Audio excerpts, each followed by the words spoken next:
Evening, folks. Tonight we're working on my wife's pistol. This is a Ruger lc9s Pro, no safety, 7-shot single stack. Comes with 3-dot white sights. Love the sights. Recently put an XS night sight on one of my guns, and I like it enough that I'm going to change the sights out on her gun for her. Start off by just showing you guys chambers unloaded, no magazine. One thing, I've heard some folks say this gun's really hard to disassemble. It just kind of bothers me because it's really not. You just flip this lever here down, and I just grip it like this, line that up, turn it over, give it a tap, pin falls out on the bench. Okay. I don't really know why people say that's so hard. Have to go get a push tool and all of that. It's not really. But I'm actually going to leave the gun together for what I'm doing tonight, which is I'm going to change the sights out. So XS big dot sights comes with this little red, they call it gap filler. Comes with a sticker.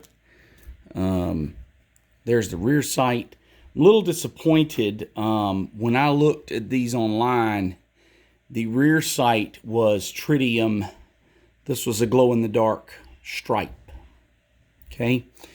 Had I known this was just going to be a white stripe, I probably would not have ordered this. I got a good deal on these at Gunbroker. A little disappointed. Like I said, everything I've seen online shows this is actually a tritium vial. It's a glowing, but as you can see, it's not. It is just a white line. And then this is a big white dot with a, I don't know that I can show you this because I've got my lighting on, but it does glow in the dark. You'll have to trust me on that one. So to get these sights off is real simple. I was always taught to drift from right to left. Don't know if that's true, but it's what I've always done. And so we're just going to grab this guy, just come in here. The easiest way for me to do this is literally just put my arm or my hand on the gun, put this brass punch on here, and just start tapping. Okay, and you'll see that we're almost out pretty quickly. And this last little bit's always the fun bit. So you got to pick this thing up. There we go. Okay, so nice, clean. We're going to clean that in just a second. I'll show you why and how. There's your factory sight. For what it's worth, there's your factory sight. It's a little dirty. Assembly process and all. And I'll literally put this in the gun safe and keep it. Rear sight, you need, this is a 5/64 Allen wrench, and you're gonna, little Allen screw here. You gotta loosen that Allen screw. If you don't loosen that Allen screw, you're not gonna move this sight very far. You don't have to take it out, just loosen it. It did have a little bit of thread locker or some kind of compound on it. Same kind of thing, just gonna set this pistol, put my hand on it so that I've got some leverage here. Put my sight tool or my punch, my brass punch right here at the base. I'm actually gonna get a bigger, because it's a bigger, tougher sight, I'm gonna get a bigger punch. Let's get one of the really big ones. Okay, so big fat brass punch, put it right at the base of the sight. And like I said, I'll put my palm on the gun handle and set this guy here. And I always use a rubber mat for cleaning and gunsmithing and whatnot. And the hard part, of course, is getting a bite on this because it is an angled sight.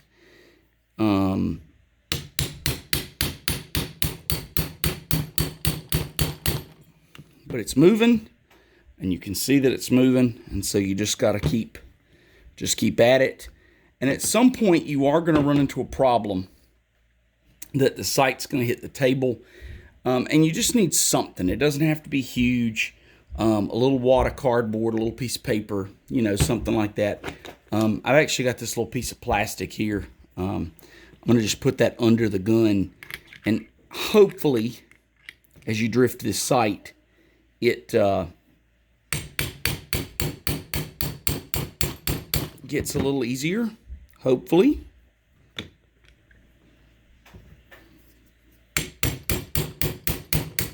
There it goes.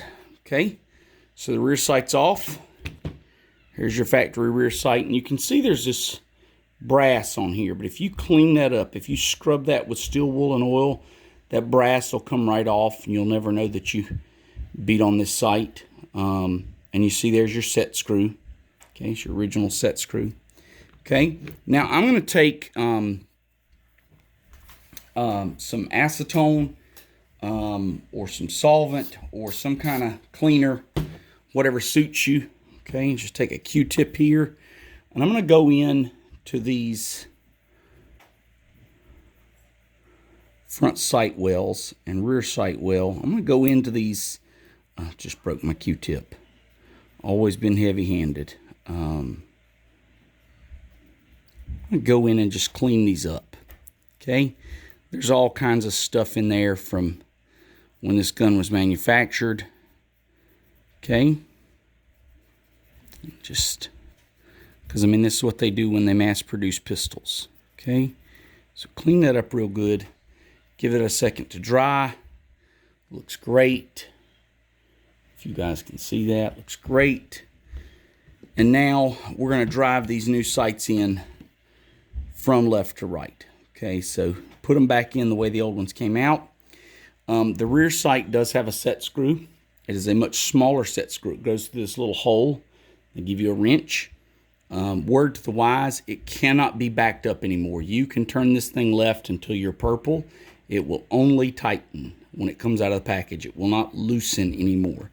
And what we're going to look for is hopefully that this guy will slide in really nicely. Hopefully. If it won't, then there will be some gunsmithing required. The big thing we're looking for is, will it get started? And it looks like it doesn't want to go. I may give it a few raps with the hammer and see. If it doesn't go, what they recommend doing is actually filing it down. Same thing with the front sight. We're going to take this guy and we're going to kind of try and get it started. I'm going to take the plastic side and just give this a wrap and see how well it goes. Looks like it does not want to go. Yeah. So I'm going to have to file both of these. They're both too tight. I'm going to have to file both of them. Boy, that's tight already. So I'm going to take my brass punch, going to knock both of these back out. Do be very careful with the tritium sight, not to actually wail on the tritium vial there, because you can damage it.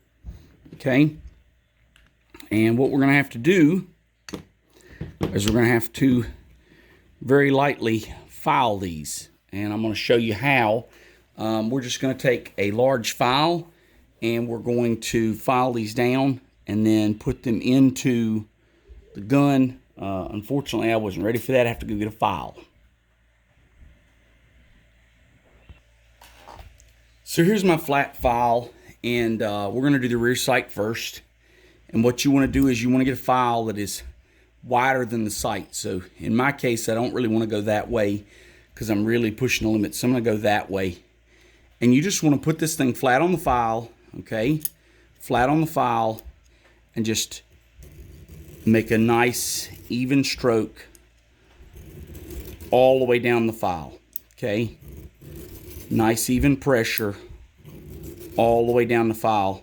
And you're going to take off some material.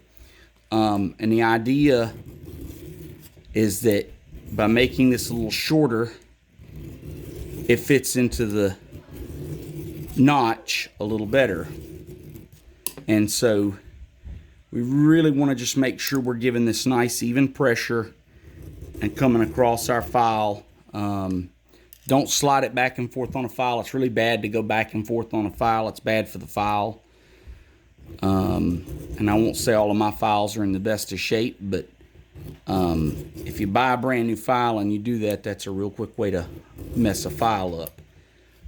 Okay, so we've taken off a little material, and we're going to take this guy and we're going to try and put him back in, see if he goes any better.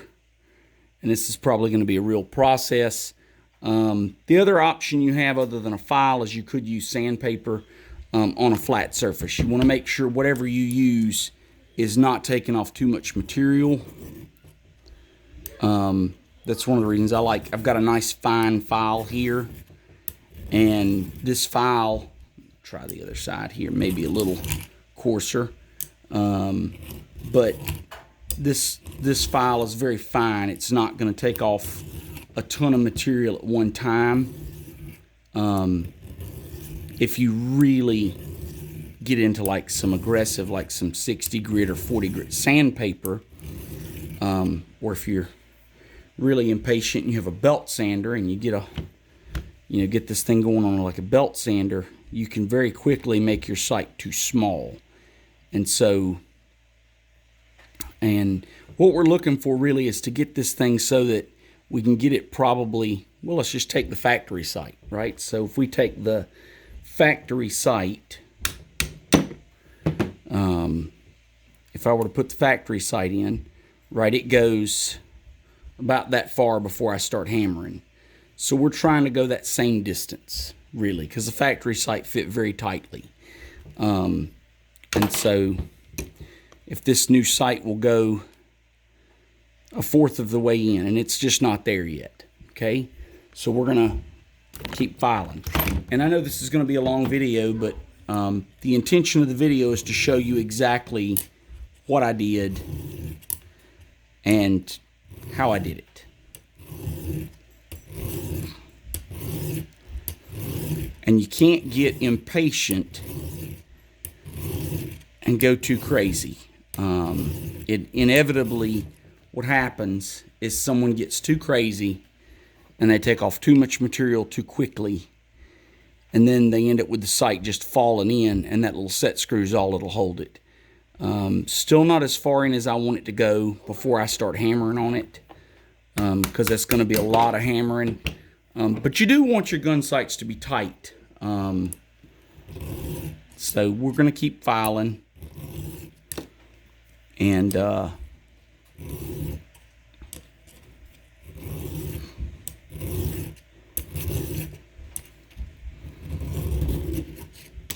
well, and keep from losing the thing. And ideally, you'd have something to hold this thing and you could push down on the file, but it's really hard to do that and get it flat. It's a lot easier to run the sight across the file. And so, so we got that pretty smooth. Let's try again. And you're just going to keep doing this. And this is a job that takes some patience. Still only going in about the same distance as before, maybe a hair further. Ideally, I want it to go a little further before I start hammering on it, especially that front sight, because it's got that tritium vial, and if you hammer on it too much, you can bust it. It's a pretty rare thing, but it can happen. So anyway, so I'm going to file on this a little longer and I'll come back. All right, so I've filed this enough now that I can get it about a quarter of the way in, which is where the factory sight was. Now, what XS recommends to do is they take this gap filler here and they say, you know, put a little bit in there after the fact. I'm going to put a little bit in there before the fact, because to me, you put it in there after the fact, you're not getting it in there, okay? And as far as I can tell, this is just red. This is just red thread locker. And so I'm always going to start with the polymer side of my hammer here, and I'm just going to start hammering away, and that's going in pretty well. And we've almost got it centered. And what I'm looking for is to get this thing centered. And it looks pretty. It's almost there.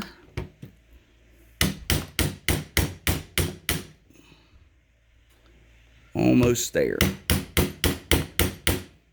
And this is one of those things, again, you have to be a patient person. I'm going to wipe this excess thread locker away so I can see what I'm doing here.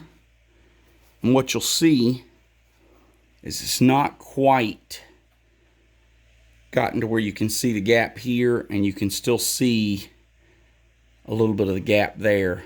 And so we need to go a little further. I may not be able to go any further with the hammer. I may have to switch to a punch. But you have to be very intentional, because you don't want to go too far. And I just went too far, I think. Maybe. Yep, just a hair too far. Maybe not. Let's take a look-see.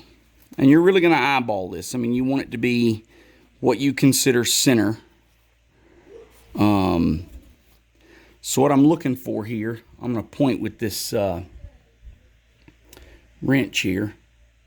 You see I've got just a little bit, I can see just a tiny bit of the base of the dovetail over here. And I can see a tiny bit of the base of the dovetail over here. Now, I think there's more over here than there is over here. So I'm going to give it a little tap back. Just a little.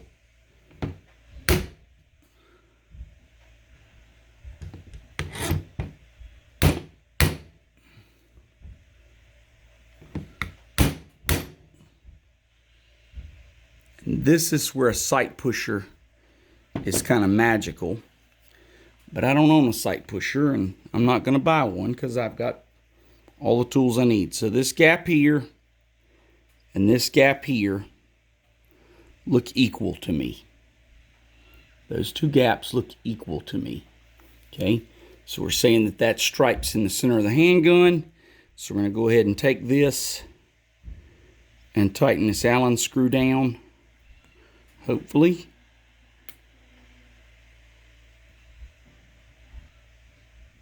And I can't tighten it any tighter, so I hope that's tight enough.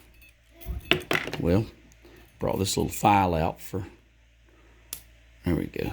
Okay, so that's tightened down. I think it's pretty okay. The front sight, we're gonna have the same issue. I think it's just not gonna quite want to go. I just dropped it.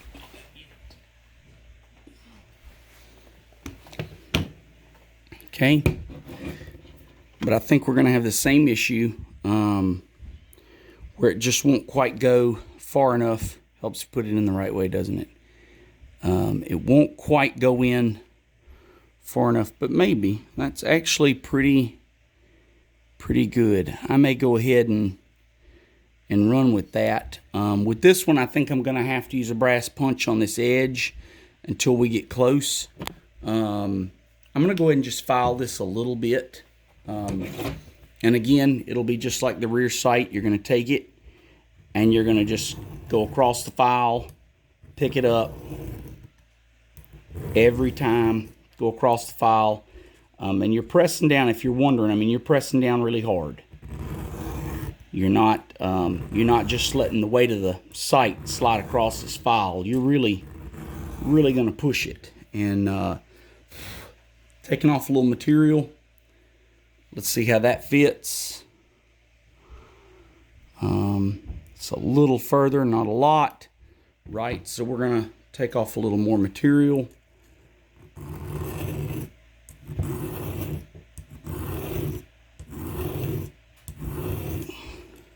And this one is narrow enough, it doesn't matter what direction you go in. You can go in all four directions. Doesn't really matter. The big thing is that you're either pushing the file or you're pulling the sight. You don't want to be that person that's doing this the wrong way and ruining your file.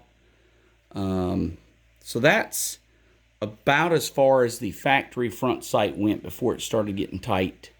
Pretty happy with that. I think from the rear sight we can drive this in like that. So again, I'm going to put their gap filler, which I think is nothing but red thread locker. Really work that into the hole. If you've ever dealt with red thread locker and tried to get it off, you know that this might actually help a lot with a tensioned sight. And again, I'm going to go from left to right and get this thing started. And again, I'm going to start with the polymer side of the hammer and just see where that goes. That's moving it a little bit. Going to take, and again, I can't recommend this enough, lay your wrist across the gun to hold that grip. Put your brass bar or your brass punch right on this knife edge. You're going to lay it just like that. Don't put it up here on the tritium vial. Put it right here. I'll switch to a smaller punch once this is down where I can't reach it with the big one. And we're going to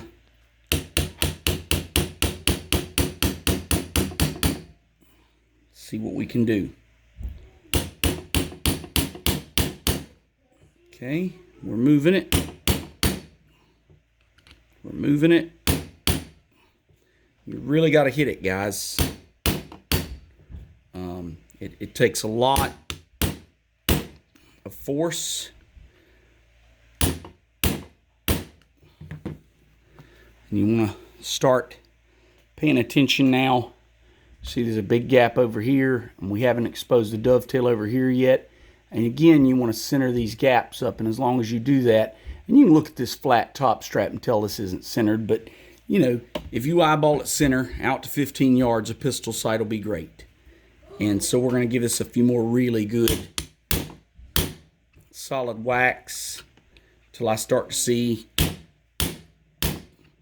the dovetail over here. And when I start to see that, that's when I'll stop and show it to you again. Almost. Let me see the light. Nope, not quite. All right, come on. So I'm going to switch to a smaller punch now. Just because I'm at the point now where this is getting up against the slide of the gun. So we're going to switch to that smaller punch. Makes it easier to,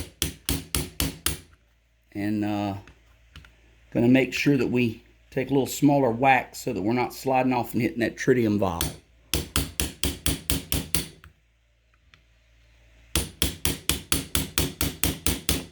Alright, so we're getting a little closer to center. Very patient man's game. And unfortunately, we may have gotten, I'm blaming you guys. I may have jumped the gun. I may need to actually take this back off and do a little more filing because it doesn't look like it wants to move anymore. But I'm going to give it some more good solid whacks and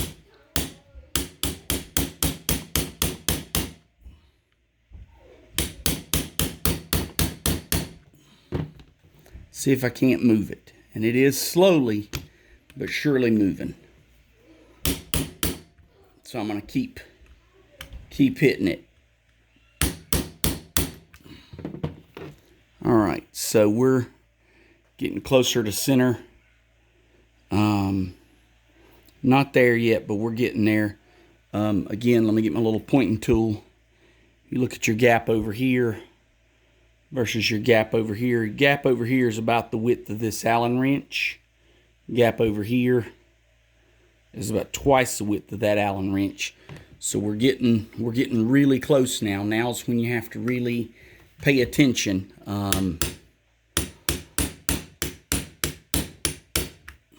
and kind of just tap it a little, look at it, tap it, look at it. And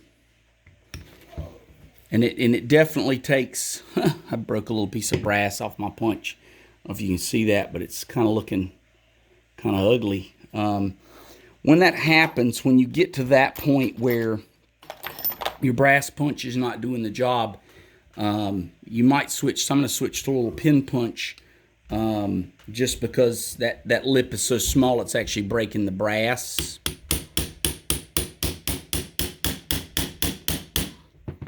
And the steel will actually, it might mar the sight a little bit, but I don't really care because it's going to move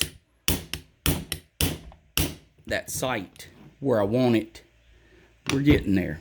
We're getting there.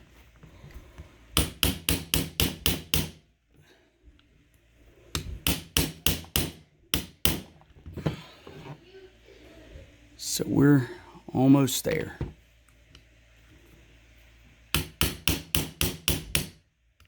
The other thing you might consider, guys, is just make sure that you hammer here and hammer here. Yeah, and that's marring that sight a little more than I want to, so I'm actually going to switch back to the brass. Get a different brass punch that's not been kind of damaged yet. Go back to this big one maybe, but just be careful because it'll slip off real easy. And I have seen people hit this tritium vial. I'm just not a big fan of it. If you have to, sometimes you have to.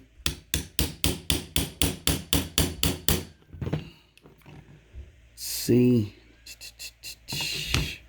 almost there.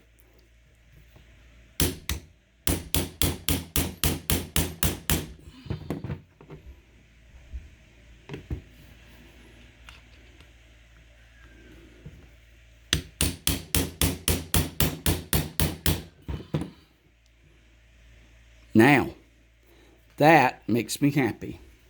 Pretty psyched about that. And you can take some acetone and clean all this brass off. So I'm going to show you. So if I look at this side here, look at the gap that I've got, and then I come over here and I look at the gap that I've got. This gap's a little wider, about 1.5 times that Allen wrench. And this guy here is about the same. May even actually have pushed it a little too far to the right. I may want to actually give it a few taps to the left, which is always your big fear of going too far, because I've got a tiny bit of excess over there and no excess over here. So I may actually push this back to the right just a hair. But anyway, I'll do that after the video. But you can see the sight alignment here. Pretty simple. You just put the dot. I'm going to turn that off so that you can see it a little better. You put the dot over the white stripe, and if I cover that up, bring it in, you can see hopefully the glow. So there's your tritium dot, and in light you get nice quick sight acquisition, and in the darkness you get your tritium. So anyway, installing big dot XS sights on an lc9s from start to finish. Probably could have done a little more filing on that front sight. Would have saved me a little hammering, but do be careful, because you'd rather sit there and hammer a lot like I did, or even hammer the sights back out and file them more than to file them down. I've seen videos on YouTube where people file them too much and they just slide right in, and then under recoil your sights are going to fall off. So but that's how you do it. A lot of semi-automatic XS big dot sights, that's how you do it. You hammer them in, and if they don't fit, you have to file them down. So pretty much any semi-auto with dovetail sights that you would want to replace. 1911s would be different. There's a few other guns would be different, but a great number of handguns, that's how you do it. So if you have any questions about the lc9s or the XS big dot sights or anything else, leave it in the comments and I'll be glad to get back to you. Thanks.